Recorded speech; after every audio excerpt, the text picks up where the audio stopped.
All right, so for our follow-up, a lot of the information is going to stay the same because we still got the truck. It's still going up the hill. Most of our free body diagram the same. The problem is that we're not accelerating anymore. It says we have a constant velocity, which means I want to get rid of that and sort of all my subsequent math. But everything else that we did as far as describing the free body diagram and all these equations we came up with along the way, those are fine, and so we can recycle those. But this time, since we have constant velocity, that means our acceleration is 0, which means that our net force is equal to 0, which means that this maximum force of static friction has to equal our FGX, because everything has to cancel.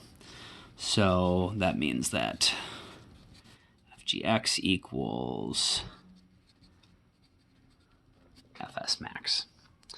And so I want to figure out what's going to happen in this case. And remember, the thing we are trying to figure out is what is the maximum angle that we can drive up the hill.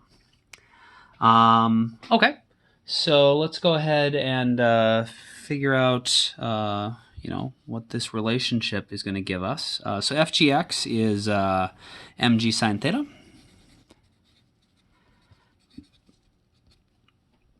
And the maximum force of static friction we know is mu times the normal force. The normal force we said was FGY, which is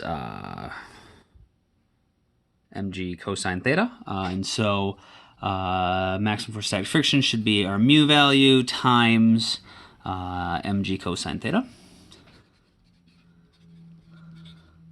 And this relationship has to be true if we're going to go at a constant velocity. And so this is to give us our maximum force of friction. So this is going to be hopefully our maximum angle here. We can see the mass cancels out. We can see G cancels out, so that's interesting. The answer appears to be independent of what planet we are on. And mu,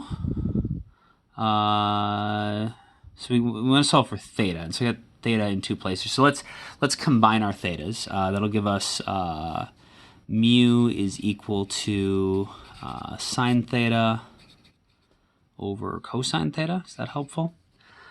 So you might recognize sine and cosine. When we divide them, that can give us tangent. So tangent is opposite over adjacent, so sine over cosine is, yeah, that's right, that's tangent. Not inverse tangent, or cotangent. So mu is equal to tan theta, which means that theta should be equal to the arctangent of our coefficient of static friction.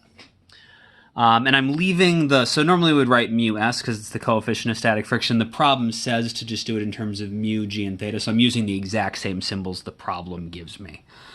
So here, like, we have mu s, but it says to just do it in terms of, it says to use mu as the coefficient, and so we're just doing mu.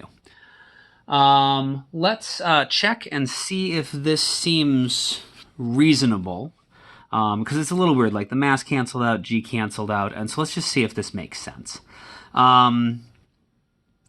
If the back of the truck is frictionless, as long as we can get going to a constant speed, we should at least be able to drive over a flat road, but nothing else. Any sort of hill would present a problem if the back of the truck has no friction whatsoever. And so if we plug 0 in for our coefficient of friction, which would be what happens if it's completely frictionless, so at mu equals 0, the arctangent of 0 is 0. Which makes sense. That's what we just said. If it's frictionless, the only thing it could do is drive along a horizontal surface. The angle would have to be 0.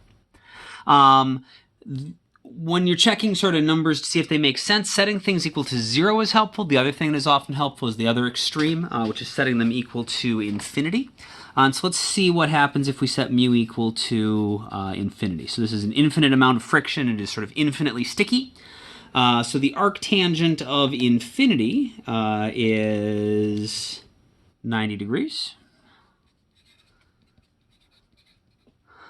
Which means that the truck could basically be climbing straight up a vertical wall and the box would still stay stuck to the back of it. which, doesn't really make sense in real life, but we also don't have infinite friction in real life.